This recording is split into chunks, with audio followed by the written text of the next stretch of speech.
Welcome everyone to another episode of Spooky AF. I am your host today, Rob, and I'm joined by my co-host Suze. Hey. This week we are going to be looking into one of my favorite stories of all time. And Suze, I think you're going to be particularly happy with this one because this story is close to home for you. Oh dear. Yeah, it is going to be a joy getting to hear your thoughts on this and to also bring it all home for you. You know, back where it all started. Oh God. Back in We're going back to Texas, Texas, aren't we? Yeah, yeah. Where we're going, there are no roads. So most of Texas. Yeah, pretty much. I have done my homework on this one. So, for those of you that don't know, I am a big fan of the UFO world. Big fan. It's probably my number one interest in the paranormal and all things spooky. The UFO world is, or sorry, it should be UAP now. Yeah. Is it's really interesting at the moment. There's a lot of things going on. And I guess they've just been on my mind recently a lot because of everything in the news. So I thought, you know, there's nothing better than to put in a UFO story here. And probably one of the weirdly less known ones, but there's a lot on it. And Sis, I'm sure you've heard of it. Well, you actually might be surprised. I'm interested in UFOs, but I don't actually know a whole lot about them. Amazing. So I'm really excited to get into this. Amazing. Among my friends, I feel like I'm that dude with the like the clipboard with the red lines going between like different stories, just being like, what does it all mean? It's gotten I want to a to point believe. now. Yeah, basically, it's gotten to a point now where like UFOs, I'd say, would consume a large amount of my weekly reading. You see, my experience with them is either the X-Files, which I was a big fan of, or Louis Theroux's special he did on UFO hunters. Amazing. Okay. Well, that's fair. That's a good special. And look, I'm just to say, I'm fully aware of how ridiculous a lot of UFO stories are and the people who hunt them. Not to discredit people who do it for a living, but some people are whacked. Have you ever seen a UFO before, or know anyone who's seen a UFO or claimed to have seen one? I definitely haven't. Do I know somebody? Well, I'm trying to think of somebody like redneck crazy from where I'm from who may have seen one. And it's yes, I do. So I have a distant cousin who claims to have seen one. Amazing. Incredible. It was out on like a ranch in a field in the middle of nowhere at night. And I'm 100% certain it was like a shooting star. Amazing. But did he try to shoot the UFO? I mean, there's a strong possibility. Excellent. Well, I'm glad you've touched on the mentioning it was quiet in the middle of the night, rural. I'm assuming rural Texas. Oh yeah. Amazing. Well, that leads nicely then into today. So, have you heard of a town called Aurora, Texas? Oh yes, I have. Amazing. So in my homework for this today, I discovered that Aurora, Texas is 150 miles from your town. Yep. So basically just down the road in Texas terms. That's what I was about to say. I was like, we are really in my neck of the woods. Oh yeah. Yeah. I told you this is a gift today. I want you to feel at home as much as possible. We are going into the heartlands of Rootin' Tootin', Texas today. And we may never leave. We may never leave. We may never leave. So, Aurora, Texas, it's a funny town because everything that I searched on it only mentions what I'm going to be discussing today. I basically could find no other information at all on this town, aside from the fact that it's classed as a city, but the population is less than 1,400 people. That sounds about right. And that is basically the only information I could find online. Now, granted, I didn't look a huge amount for any further information beyond that. But yeah, it sounds like a small town. Pretty small. Even in terms of Ireland, that's a small town. Yeah, I would say even my experience with knowing of Aurora is just knowing it exists, and it's in the ranks of towns like Noodle and Anson and like just really small places. Huh? So in Ireland or Europe, I guess, would this be classed as more of like a village or a town rather than a city?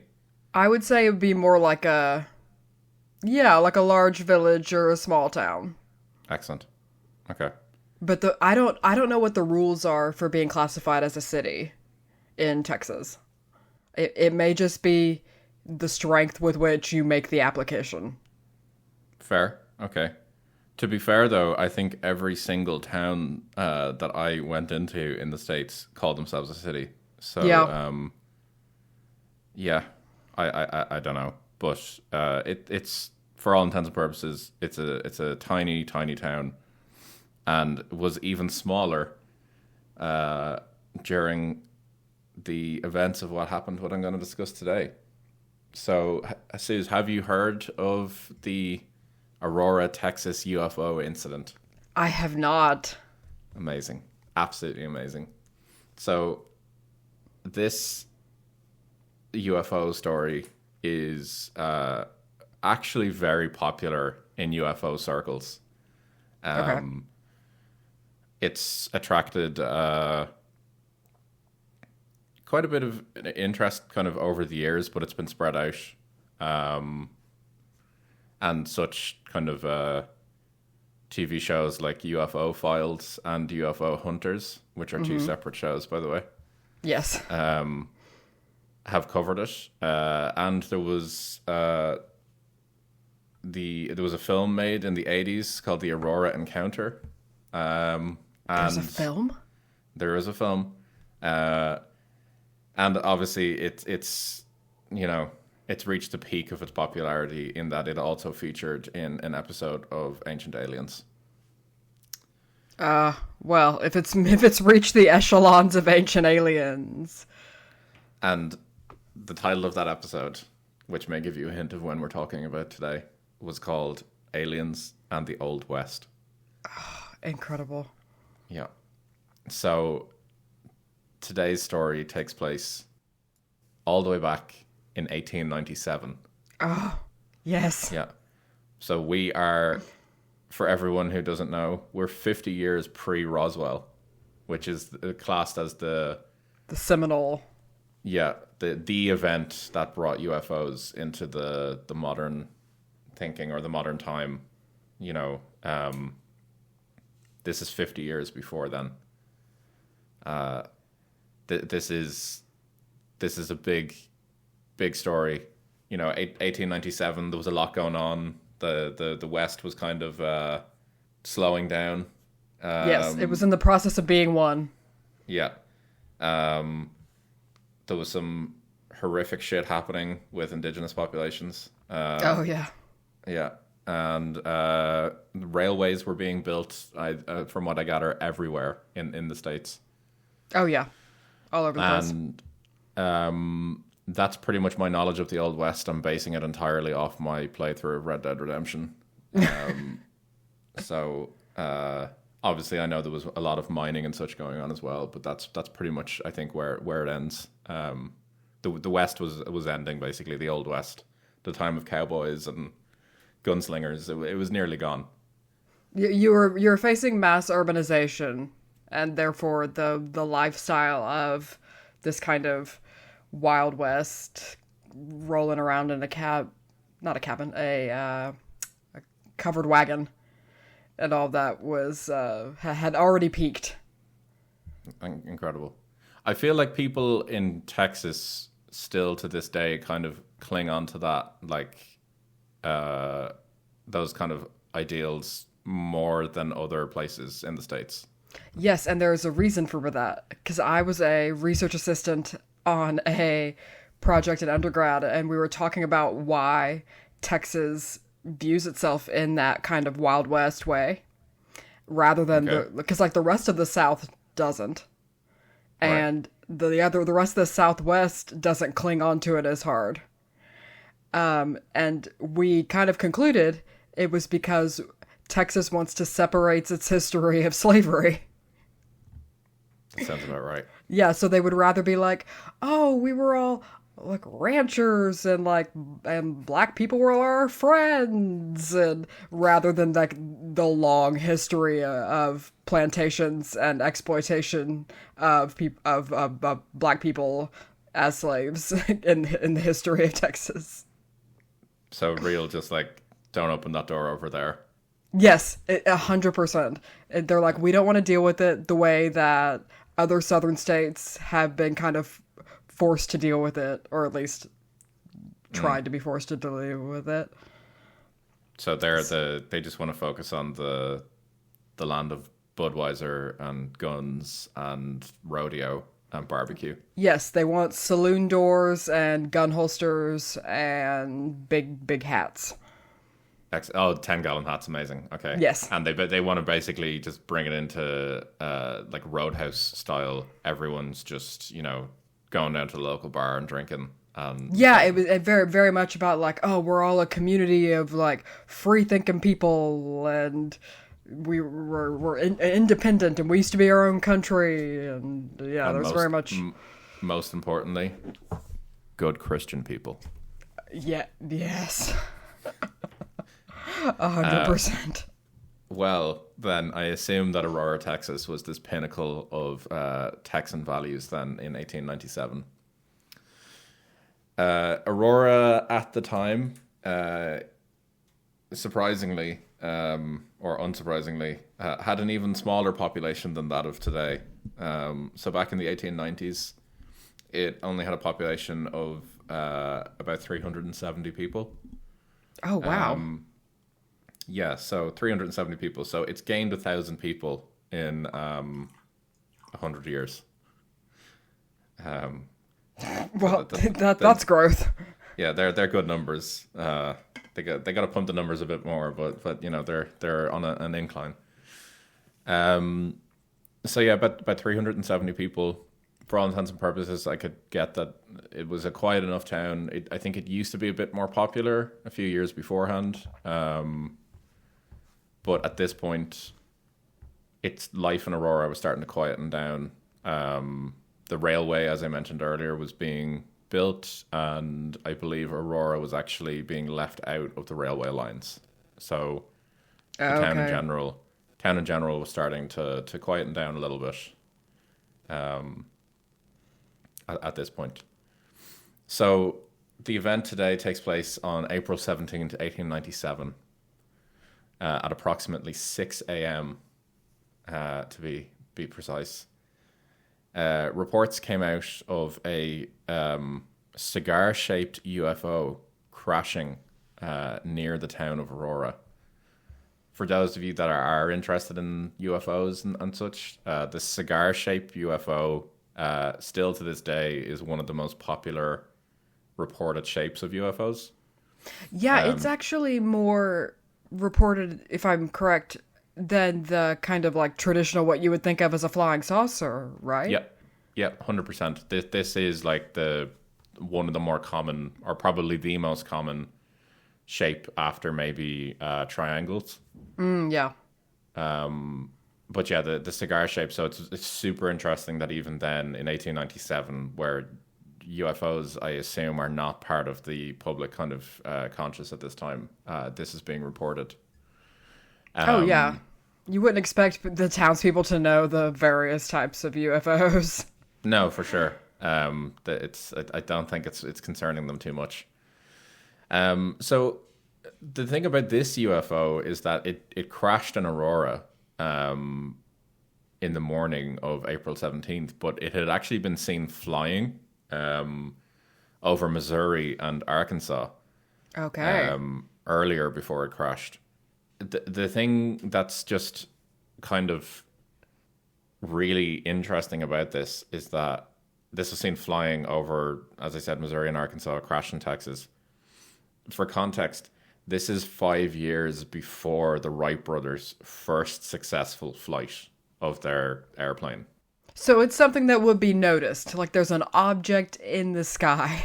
Yeah, like this is 5 years before even the prototype of the airplane was flying. And this is flying around. Now, granted, I know there's like the airships, the balloons and shit, but yeah, people are noticing this. And those fuckers aren't moving as fast. Those airships and dirigibles and what have you. Exactly. So people are seeing this. There were quite a few witnesses actually to this crash. So even though there's, as I said, only 370 people in this town, there were a few witnesses that have come forward. I think the first and probably most prominent was someone called S.E. Hayden. Mm-hmm. And they actually wrote an article for the Dallas Morning News on April 19th, so 2 days later. Just talking about this? Yeah. So the article basically, it's like 4 paragraphs. And it starts with the headline of "A windmill demolishes it," and then goes into about 6 o'clock this morning. The early risers of Aurora were astonished at the sudden appearance of the airship, which has been sailing through the country. So when I was reading that, I was kind of like, "Oh, was this like a known thing?" Yeah. Apparently, I'm assuming just because it had been seen in other places beforehand, that people were kind of aware of it. It goes on to say it was traveling due north and much nearer the Earth than ever before. Evidently, some of the machinery was out of order, for it was making a speed of only 10 or 12 miles an hour and gradually settling down toward the Earth. It sailed directly over the public square, and when it reached the north part of town, collided with the tower of Judge Proctor's windmill. And went to pieces with a terrific explosion, scattering debris over several acres of ground, wrecking the windmill and water tank, and destroying the judge's flower garden. Well, I'll be. I know. But if it was only going like 10 miles an hour, you wouldn't expect the explosion to be spectacular. No. Of course, I'm saying this with my English degree and not any kind of engineering. No, 10 miles an hour is it's pretty slow.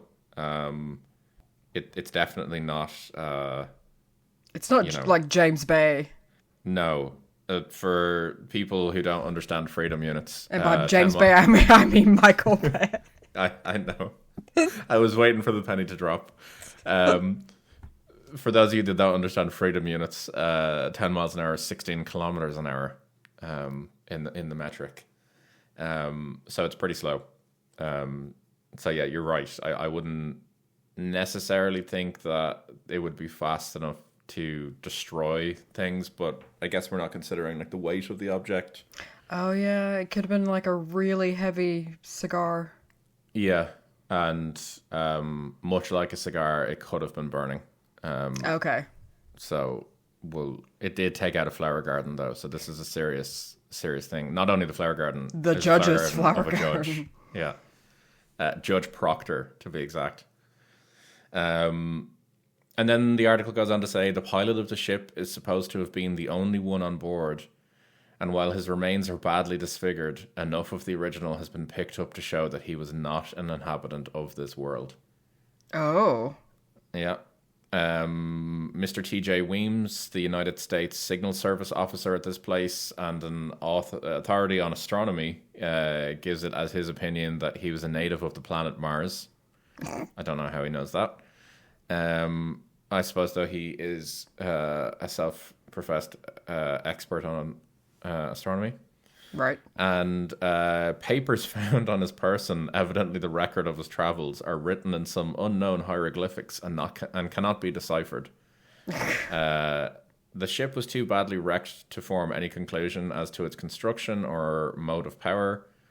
It was built of an unknown metal resembling somewhat of a mixture of aluminium and silver, and it must have weighed several tons. The town is full of people today who are viewing the wreck and gathering specimens of the strange metal from the debris. This final line is the one that gets me. The pilot's funeral will take place at noon tomorrow. and that's it. That's all that we get from the news headlines. So you're telling me that this town had a funeral for an alien? Oh, Suze. Oh, you don't even know what's about to come your way with this story. So, yeah, we basically got this cigar, flew overhead 10 miles an hour, crashed into a flower garden, took out a windmill and a water tank. All owned by the judge, by the way. So this judge is getting pretty targeted by men from Mars, apparently. Yeah, it sounds like a targeted attack. Yeah, absolutely. Just as a side note, Judge Proctor, that is the most southern name I could possibly imagine with like title.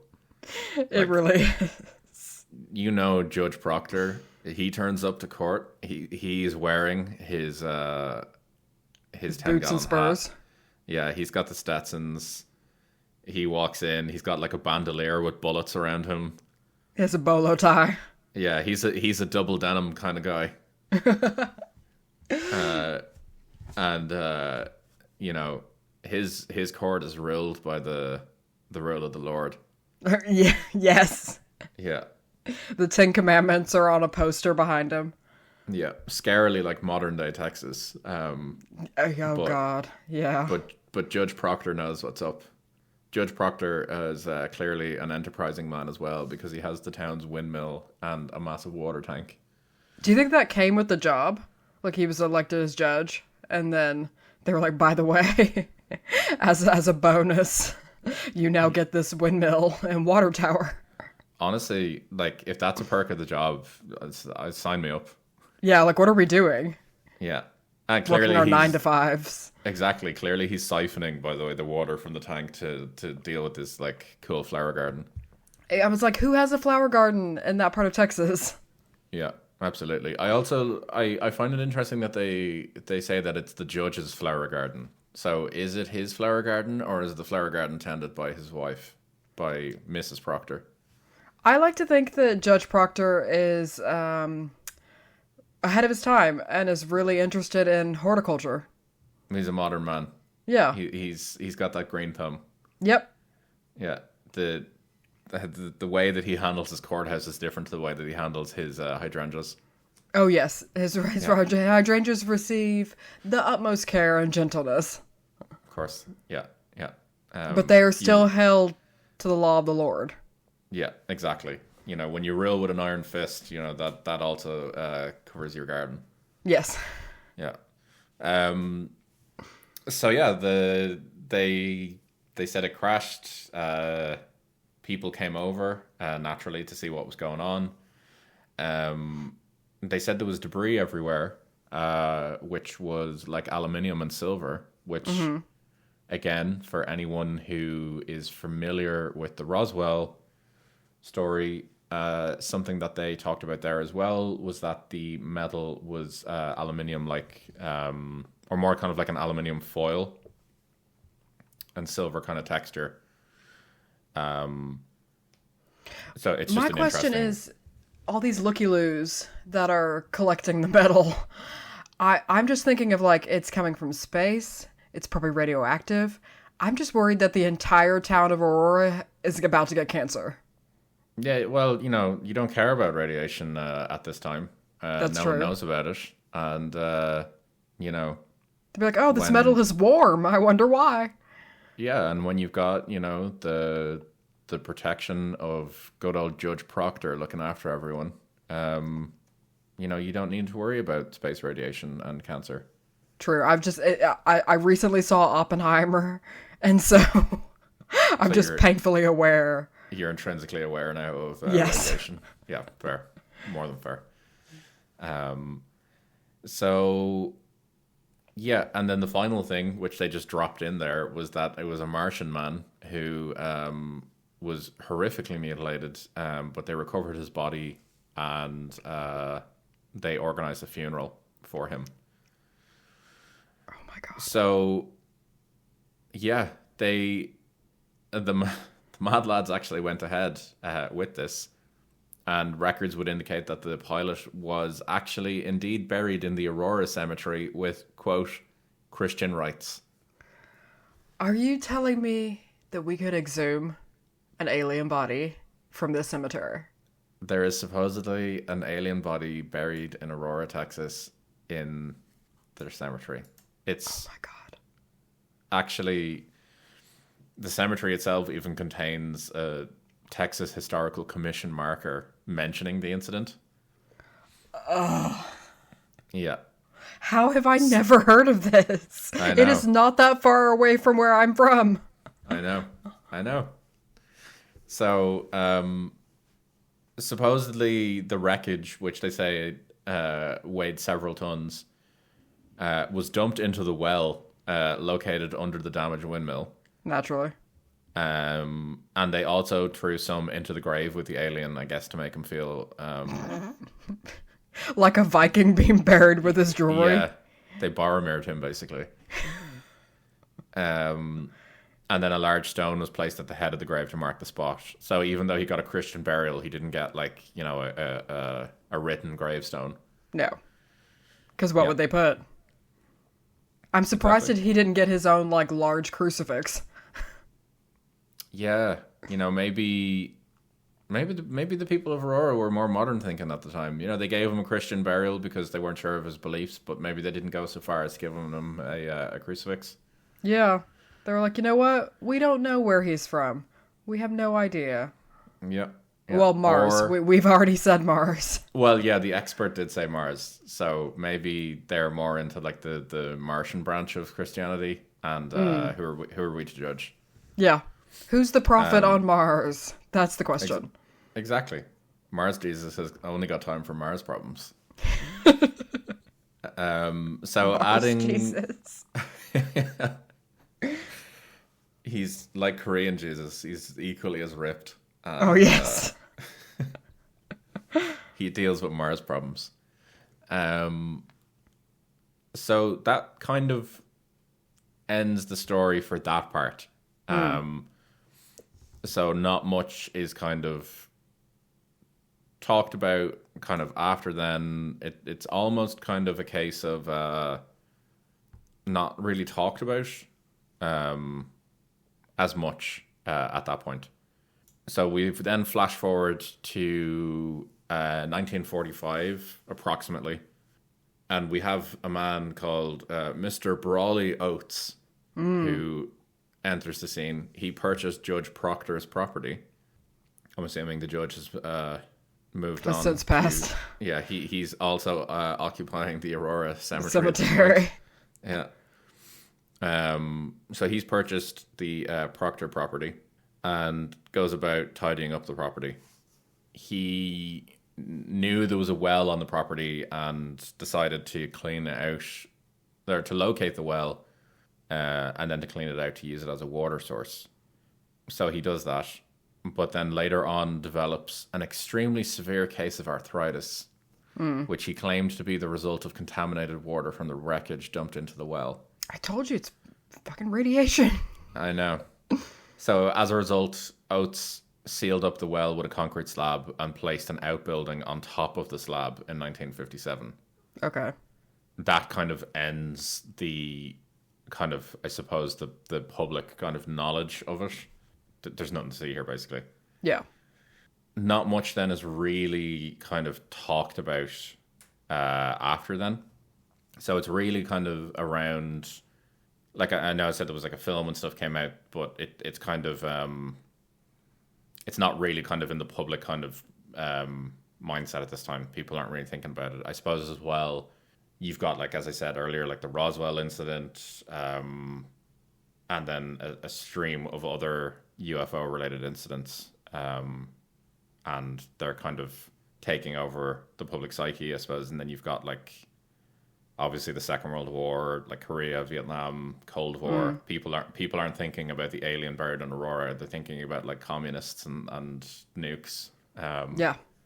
Oh yeah. So that's it. It's kind of not talked about then. So flash forward then again to 1998, and the Dallas TV station KTFW. They kind of throw out this lengthy report.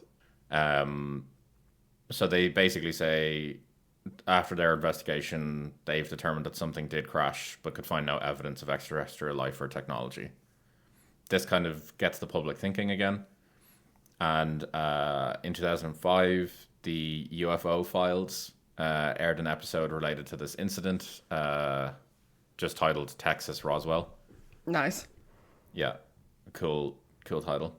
They actually managed to find 2 new eyewitnesses to the crash. Ooh. Wait. So Mary, yeah, so obviously they've passed away at this point, but Mary Evans is one of them. She was only 15 at the time. So I guess, obviously she lived well into the 20th century. She told people of how her parents went to the crash site and the discovery of the body, but they refused to allow her to go with them. And another eyewitness, Charlie Stevens, who was only 10 at the time, said he saw the airship trailing smoke as it headed toward Aurora. He wanted to go see what happened, but in classic old school times, his father wasn't interested and made him do his chores instead. Damn it, Charlie's dad. Yeah, so he said he later went to the site and saw the wreckage from the crash, but I don't think he saw the body. He only saw the wreckage, basically. Okay. And then moving on to 2008, so 3 years later, the UFO Hunters aired their documentary about the incident titled First Contact. Okay. Again, good title. I'm going to say it's not as good as Texas's Roswell. No. But, clearly a good attempt. We'll give it a 6 out of 10. It's a 6 out of 10. Yeah. Good effort. This documentary basically pretty much said the exact same such kind of details as UFO Files, except there was one kind of change from the UFO Files story. And that's Tim Oates, who is the nephew of Brawley Oates, the owner of the property with the sealed well. He actually allowed the investigators to unseal the well in order to examine it for possible debris. Ooh. So water was taken from the well and tested normal except for large amounts of aluminium present. Right. Which, as we know, they claimed it was an aluminium ship that crashed. Exactly. The well had no significant contents, and any large pieces of metal had been removed from the well by a past owner of the property. Where did they go? Exactly. Along with this, the remains of a windmill base were found near the well site, as earlier reported. So the windmill was obviously gone; it had been destroyed. But they actually found the remains of the windmill, the kind of the concrete base of it, and the Aurora cemetery was also examined. So the Cemetery Association actually refused a request for exhumation of the body. But an unmarked grave was found in the area near the other 1890s graves. But when they used ground penetrating radar on the area, the grave had badly deteriorated and the radar couldn't conclusively kind of prove that there were any remains in the ground. Do you think it was because his Martian flesh reacted with this earth soil? Entirely possible. That's probably going to be my headcanon. That he basically just dissolved. Yeah. He was basically like the end of Wizard of Oz, the witch. Yes. She gets some water on her and she just completely fucking disintegrates into the ground. Oh God, to be on that team it's been a dream of mine to use ground penetrating radar in a cemetery. Yeah. Well, there you go. What do you know what this means? This is like a 2-hour drive from where I'm from. Yep. We have to go. Oh, 100%. Yeah, I definitely go here. It's a funny kind of thing because apparently the locals are very protective over this grave. And any time that investigators have turned up to locate the grave and things, they've obviously brought like metal detectors and things, and they've found evidence of like metal in the ground and such. Local citizens haven't agreed with this, and they've actually like blocked the opening of the grave. They've like protested outside it, I believe. And they even went so far as to removing the headstone or any markers at all to pretty much... So you don't know where to go? Yeah. Oh. You know, on one hand, they could potentially fully believe what's gone on here. Or, on the other hand, does lead or lend kind of weight to the next part of this, which is the hoax theory. Oh. Yeah. So how are you feeling about this now currently? I mean, I'm willing to believe. I'm on this track with these people. I mean, to be fair, I think that these people that are protesting are probably also the people that protest in front of Planned Parenthood. Mm-hmm. Probably. Unfortunately. Probably. But I'm willing to be on the belief train. So you're drinking the Kool-Aid? Oh yeah. Amazing. Well, that's good to hear because you know it's an interesting story. It's one of those things that I think you either believe it or you don't, and you know it's just that's just it. You know, you believe it or you don't. I mean, I think the fact that there's an element of this story that is they had a funeral for a Martian with Christian rights. With Christian rights. Yeah. That really hooks me in. I'm willing to go with it. That's commitment. Oh yeah, 100%. And I'm actually sad that you're about to tell me that there's a hoax theory. It's not singular either, unfortunately. Fuck. Damn it, Rob. You know, I could just not. I could not continue. No. We're a podcast devoted to the truth. Okay, so we're in now. I want to know. So, are the hoax theories like? Does someone think that someone was pulling a hoax in the late 19th century? Yeah, the thing about the hoax theory is that it really only came out in kind of I think it was the 1980s. I think there was like a Time magazine interview or something. One of those, you know, those kind of like small, like insert sort of interviews that no one really kind of reads. Yeah. In that, they do kind of talk about, they found a witness at Peggy's, I think her name was. She was 86 years old and still living in Aurora and was oh shit a child at the time of this all happening. So she would have been, what, like 3? Yeah. What does she know as a 3-year-old? But she claims that the guy who wrote the original article, S.E. Hayden, the main witness who came forward, she claimed that he basically wrote it as a joke and to bring interest to Aurora because the railroad had bypassed the town and the town was basically like on its last legs. To kind of further get into that as well, apparently he was kind of known as the town kind of like jokester. So that was his kind of like last ditch attempt. Oh no. To kind of keep it alive. So did he destroy the windmill and the flower garden? I'll get to that. I'll get to that. So okay. The other part that leads into the hoax theory is that a former mayor of Aurora is now based, I think, in Fort Worth. Yeah, that's pretty nearby.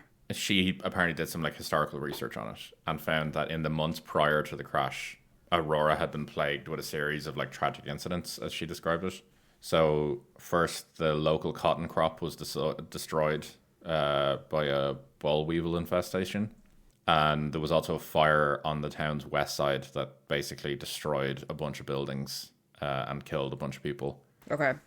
And then finally there was a spotted fever epidemic that hit the town, which nearly wiped out the remaining citizens and put the town in full quarantine. Jesus.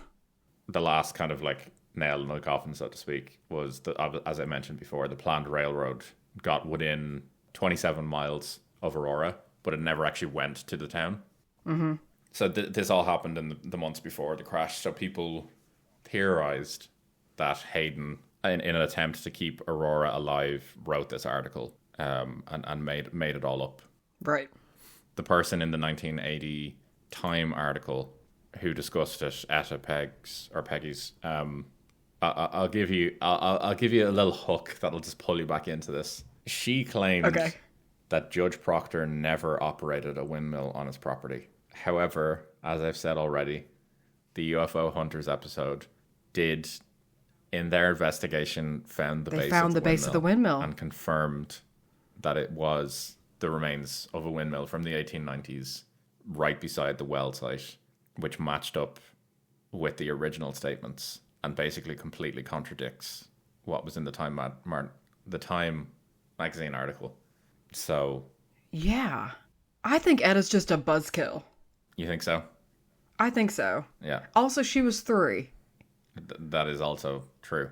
And I refuse to believe a 3-year-old. She would have, well, as we know, you can't trust children. They lie about everything. No. So, but this was also during the period of the Satanic Panic, and I bet she had thoughts about that as well. Oh, I'm sure Etta had some strong thoughts about the Satanic Panic. Yeah. So I'm willing to disregard her baseless assumptions. Yeah, that's fair. That's absolutely fair. Because this is just like, well, to me, it's a bit like in the Black Tapes when they go to, was it Charlesworth? And they have like this jokester put together this festival of the upside down face. Yep. But then all the evidence points that it's absolutely true. Yeah. And I feel like we're in a similar situation. I think so. So that kind of concludes the Aurora, Texas UFO incident, and it ends there. Like there is some evidence, that they have confirmed that there was a windmill, that when they reviewed the water in the well, there was a large aluminium content. There has been pieces of metal found around the area that have contained mostly aluminium and some sort of other unknown element.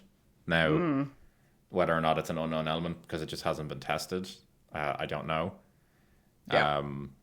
It is one of those things. There is an unmarked grave. It is interesting. And to kind of like top it all off, MUFON, the kind of the UFO investigators, they're kind of the top of the class when it comes to UFO investigations. Yeah. They did investigate it as well. And what were their conclusions? They kind of came down on the evidence being inconclusive. Mm-hmm. They didn't rule out the possibility of a hoax, but they also didn't say that it wasn't true. Mm-hmm. So that kind of leaves us there. There was one final thing that I chose not to mention. So when I was talking about it in popular culture, yeah, there was one other film made about it. Oh no! It's an independent short movie. Oh Jesus! And it was titled Aurora. Okay. And it dramatized the incident and combined it with the Nazi conspiracy theory of Die Glocke, which was... Oh, no. It didn't. It did. So that's a fun note, I think, to end on with the story of Aurora. It was tied into a Nazi conspiracy theory. A Nazi conspiracy theory in the 1890s. Yeah. Oh, Jesus. I know. I chose to save that little nugget to the end so you could you could enjoy that one. Well, I think on my conclusion is that we just need to go there. Yep. I agree with you. That when you and your wife come and visit my family in Texas, we have to make a 2-hour drive and go there. I'm fine with that. I'm absolutely fine with that. Yeah, I don't see any other solution to this, really. No. I'm sending we need to see it for ourselves. I'm going to send you a picture of the crash site in Aurora. Or, a monument to the crash site in Aurora. Oh, wow. Yeah. And also to the Aurora Cemetery, so you can see what it looks like. Oh, that's such a small town Texas cemetery. Yeah, it definitely gives off that vibe. For anyone that hasn't seen it, it's the small chain link fence all the way around, perfectly pristine grass, and then a big sign saying Aurora Cemetery, like over the entrance. It basically looks like the quintessential small town America cemetery. My question is on the crash site memorial. Yeah. Do you know the name where it says Aurora and has the little UFO graphic? Yeah. Is that the official town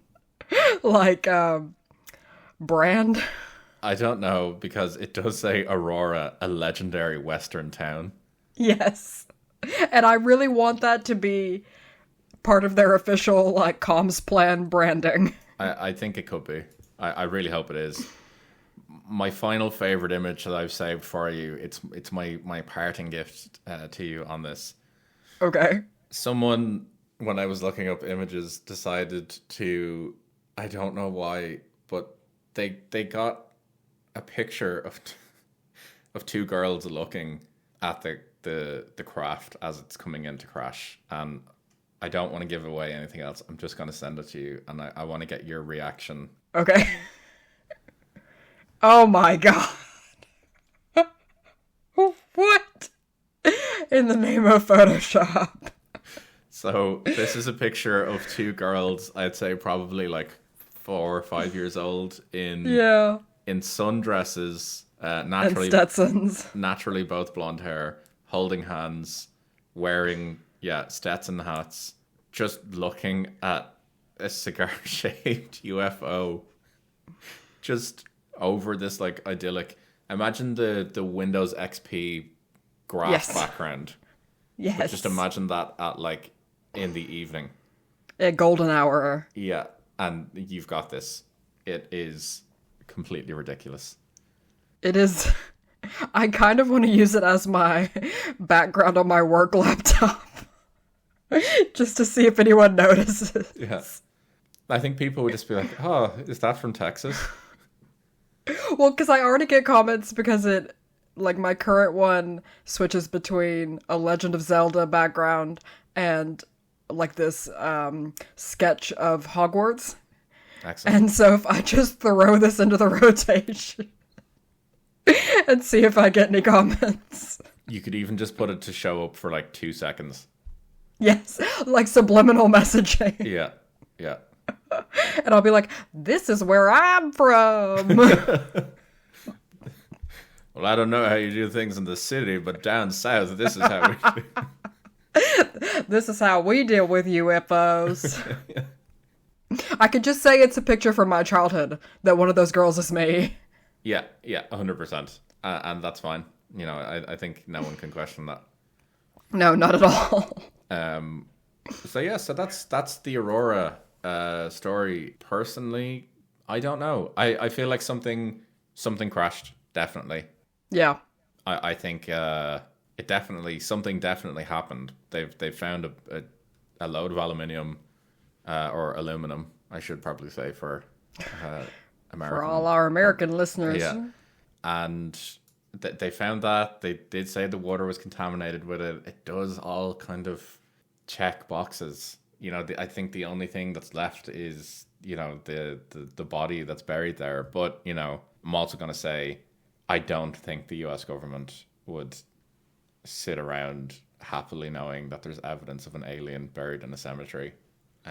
Yeah. I think that body has been gone a long time.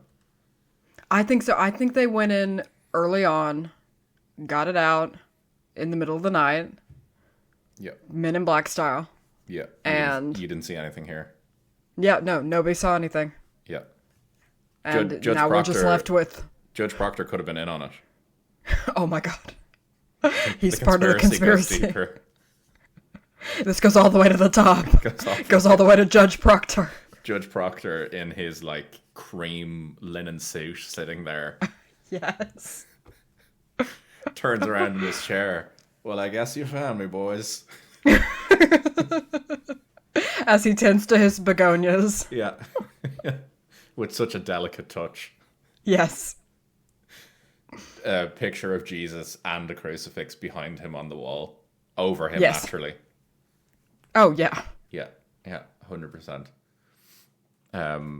I don't know. I think this is, like, it's definitely, like, a spooky kind of thought that, you know...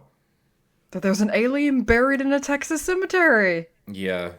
I don't know what's scarier, is the fact that there's an alien buried there or that they buried him with Christian rites. Maybe that's what caused him to dissolve. As soon as that holy water touched him, that burned the fuck out of him. It was like a scene out of The Exorcist. Yeah, exactly. Yeah. The thing that I couldn't find online was they talked about how they found his notes and it had like hieroglyphics and everything on it, and they assumed it was like a travel log. Yeah. I've no idea where that's gone. As with all kind of UFO cases from, I suppose, I was going to say the early 20th century. In this case, obviously, it's the late 19th century. Things have gone missing. Oh, yeah. Mysteriously or destroyed. I bet they're in an attic somewhere in Aurora. Those probably notes are just like in somebody's suitor chest. I wouldn't be surprised if they're just kind of just chilling out there, just slowly just turning into dust, basically. Yeah. Yeah, it's a cool case. I think it's a cool first UFO case for the podcast, and yeah. I knew when we were talking about UFO cases, this is the first one that came into my mind. I was like, this needs to be the one to present to Suze. Yes. Oh, so it joins like La Llorona and like the Anson lights, which I think we've mentioned on the pod before. Yep. And now we have Aurora, and so we're getting a list of places we need to go in Texas. Oh, I have another one in Texas that I've chosen not to share so far. Okay. Because it will be covered on a future podcast. But all I'll just say is, have you ever heard of the West Texas Owlman? No, I have not. Oh, you will. I can't wait. And with that, I think we'll leave it there for today. Yes, absolutely. Yeah. Thanks for joining us, guys. Yeah, thanks so much. This has been a really fun one. I know not as spooky as the previous episodes, but I think it's good to look at different things and to look at the real world potential spooky aliens that are just sitting right above us, just hovering there, waiting. Rather than the ghosts from below. Yeah, exactly. So we will see you all in the next one. See you guys. Bye.